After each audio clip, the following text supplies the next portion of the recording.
सबसे पहले नोटिफिकेशन पहुंचने के लिए मेरे चैनल को सब्सक्राइब और लाइक कर दीजिए। भरपूर मजा लीजिए इसी तरह का वीडियो में। रहा नहीं जाता, तड़प ही ऐसी है।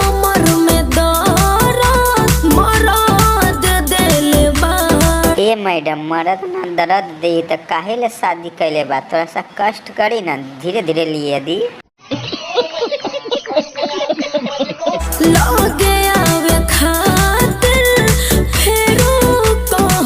मैडम, जब तक खुश न करब कहाँ भागता रह? आवा ना एक बार हिला दो।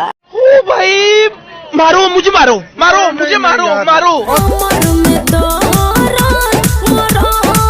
तो का फिगर बा, देखी के चू जाला हो लाड़।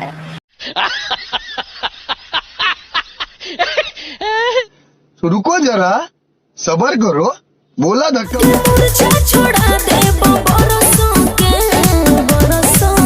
जबले न मन पूरा होई जबले छोड़ब थोड़ो, थोड़ा सा और लिए द फील में।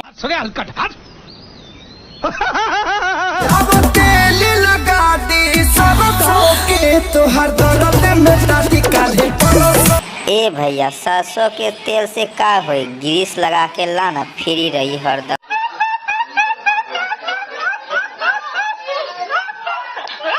जाना तानी बात राजा के मीठी मीठी। एक बेर हम भी गाते हो, उठता दर्द पिया लहंगा के भीतर। वीडियो बढ़िया लगे तो मेरे चैनल को सब्सक्राइब लाइक कर दी।